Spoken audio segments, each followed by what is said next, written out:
का हरण किसी भी राज्य और राष्ट्र के लिए अच्छा नहीं है, पर अपने बड़े भाई की आज्ञा का पालन करते हुए उन्होंने युद्ध क्षेत्र में जाने का निश्चय किया। पर उससे पूर्व वे उस दिशा में चले जिसकी वजह से शायद जो आधार बना इस युद्ध का। और अब बढ़ते हैं शूर्पणखा के कक्ष की ओर, जहां पहुंच रहे हैं लंकापति दशानन के अनुज कुंभकर्ण। शूर्पणखा, शूर्पणखा, बाहर आओ शूर्पणखा, बाहर आओ। भैया कुंभकर्ण ना? हाँ मैं। कि तुमने क्या किया शूर्पणखा? मैंने क्या किया भैया? रावण को युद्ध में घसीट लिया। हाँ, कितने ही हमारे पुत्र, हमारे बंधु युद्ध में मारे जा चुके हैं, कितने ही हमारे वीर रणभूमि में मृत्यु को प्राप्त हुए। क्यों किया तुमने ऐसा? उत्तर दो। और भैया, भैया मेरा प्रतिशोध। मूर्खतापूर्ण सोच है तुम्हारी। और कैसा है ये तुम्हारा प्रतिशोध? अपने भाई, अपने परिवार को युद्ध में झोंक दिया, वो भी एक विद्युत जीवा के लिए। मूर्खता, मूर्खता जैसे मेरे पति विद्युत जीवा के साथ की थी। पर यह ना सोचा से मारकर कि कितने ही विद्युत जीवा मारे जा चुके हैं।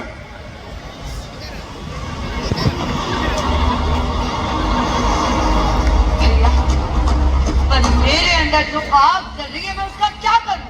बंद करो ये सब। क्या एक मृत्यु का बदला लेने के लिए सबको मार डालोगी शूर्पणखा?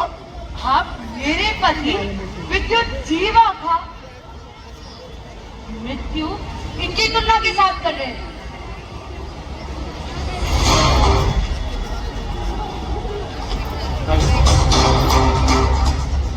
तुम कहना क्या चाहते? हाँ, एक तरफ विद्युत जीवा का बदला और दूसरी तरफ लंका के बचाव के लिए मेरा युद्ध में जाना। क्या कहना चाहती हो तुम? मैं ये कहना चाहती कि आपको युद्ध में भैया रावण की सहायता तो करनी ही हो, और इस लंका को भी उस राम के बाणों से आपको ही बचाना होगा।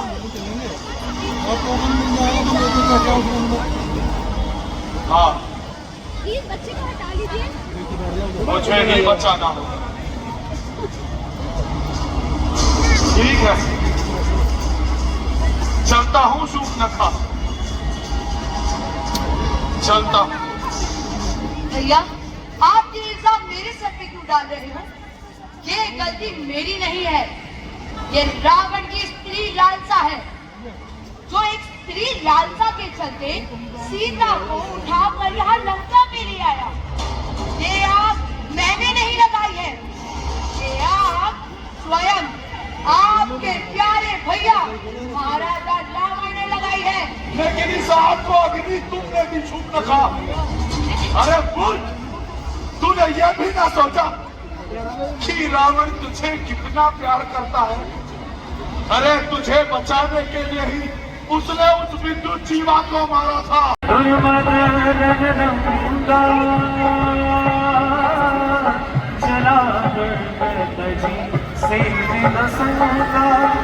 देखी विभीषणो आगे आयो, परियो चरण निज नाम सुनायो, अनुज उठाई हृदय दिलायो। हो रघुपति भक्त जानी मन भायो। प्रभु राम, युद्ध में मेरे भाई कुंभकर्ण आएंगे। अगर आप अनुमति दें तो क्या मैं उनसे भेंट कर सकता हूँ? मित्र विभीषण, आप जाइए, आज्ञा है। अरे नीचे बैठ जा।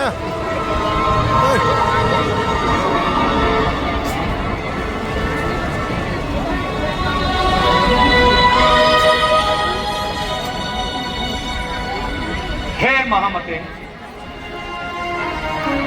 मैं आपका छोटा भाई विभीषण मेरा परिणाम स्वीकार कर। ब्रह्मा का आशीर्वाद सत्य हो विभीषण। आप भी अधर्म के मार्ग पर भ्राता कुंभकर्ण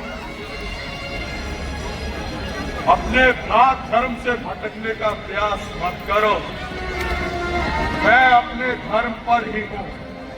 तुमने लंका को त्याग कर अधर्म किया है। नहीं भैया, मैंने लंका को नहीं त्यागा। अभी तो मैं भैया रावण को सत्य मार्ग में लाना चाहता था, समस्त उनको बचाना चाहता था, किंतु भैया रावण ने अपने अहम का कारण मेरी एक ना सुनी। भैया मैं स्वयं लंका छोड़कर नहीं आया हूं। विभीषण, मित्र, भाई, बंधु, परिवार, इन सभी की वास्तविक पहचान संकट के समय में ही होती है। भाई तो भाई की भुजा होता है, और तूने भाई दशानंद से अलग होकर उसकी एक भुजा ही काट डाली। अरे यदि शरीर में कोई रोग या विकार आ जाए तो उसे अलग कर देना उचित है क्या? यदि अग्नि से भरे कुंड में कूदा जाए तो उसे अग्नि से निकालने का प्रयास करना चाहिए, न कि स्वयं उसी अग्नि से भरे कुंड में कूद जाना। अगर शरीर में संक्रमण आशाय हो जाए तो उसे शरीर से उचित है अलग कर देना। विभीषण, यदि किसी देश पर संकट आ जाए तो क्या धर्म ये कहता है कि पलायन कर जाओ? नहीं नहीं विभीषण, नहीं। अपने आप को सुरक्षित राह पर ले जाकर अपने परिवार, अपने बंधुओं को संकट में पड़ा रहने दो। भ्राता श्री, मैंने संधि का परामर्श दिया था, वही आपको दे रहा। आप इस युद्ध में भाग ना लें। वाह वाह विभीषण, वाह!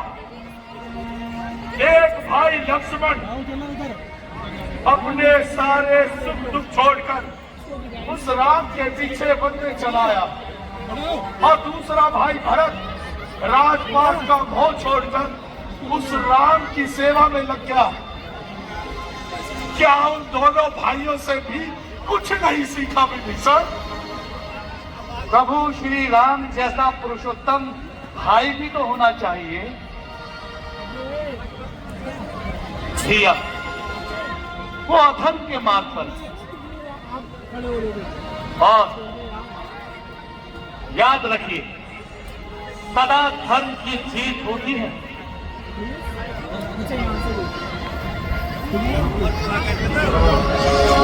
बस विभीषण, आज तूने यह सिद्ध कर दिया कि तेरी रक्त वाहिनियों में बह रहा रण भी लाल नहीं श्वेत हो गया है। चला जा मेरे आगे से,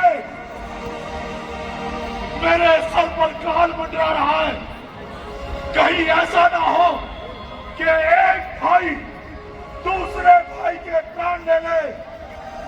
चला जा यहां से, चला जा विभीषण,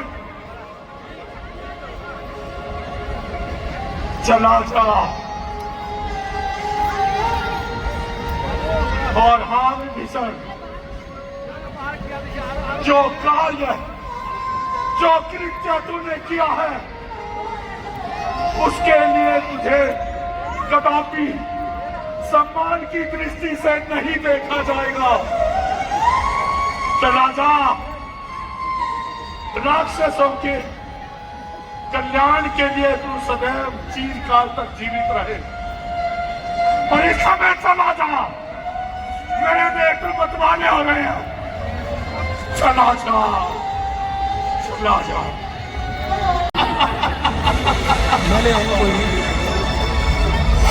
निश्चिंत रहे, आज नीचे बैठ जाओ। करण तुझे तेरी सेवा का उपहार जरूर देगा। उपहार तो जब दोगे जब मेरे हाथों से जीवित बचोगे। आज तेरी समाधि यही बनेगी। मुझसे युद्ध कर। मैं तुझे अवसर देता हूं, अपनी इच्छा पूर्ण कर ले। यदि मैं तनिक भी विचलित हुआ तो अपनी हार मानकर वापिस लंका लौट जाऊंगा और फिर कभी भी रणभूमि में नहीं आऊंगा। ये मेरा वचन है। लड़ो, अपनी संपूर्ण शक्ति के साथ लड़ो। आओ करण, आओ युद्ध करो।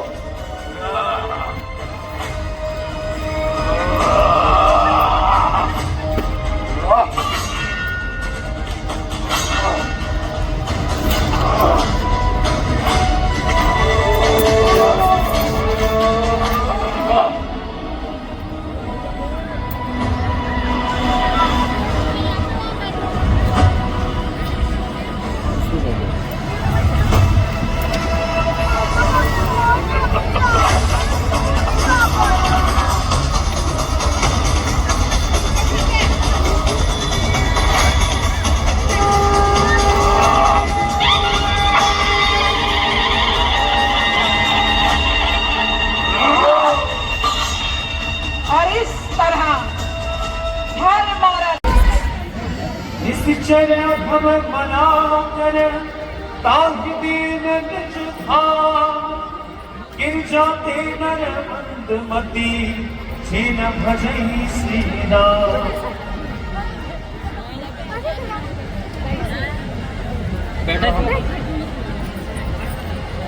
मैं अधिक समय तक जीवित नहीं रहूंगा।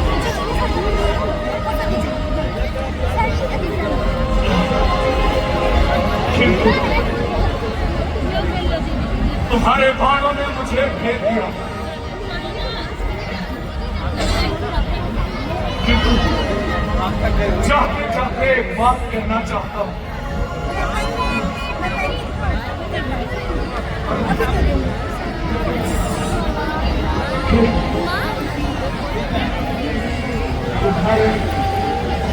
तुम्हारे सर पर एक स्त्री का हाथ।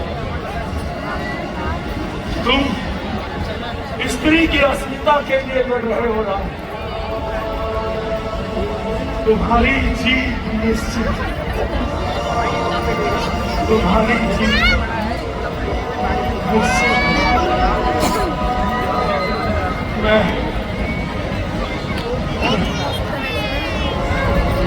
मैं हारा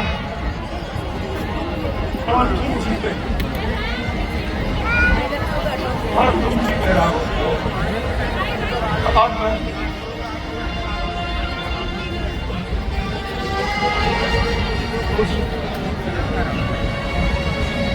मां जगदम्बा जननी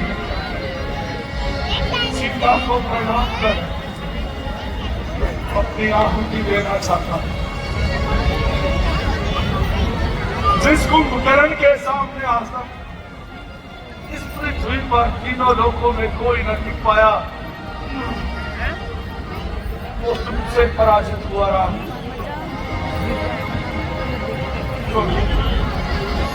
तो जगत जननी सीता का तुम्हारे सर पर हाथ था। तुम्हारे सर पर हाथ।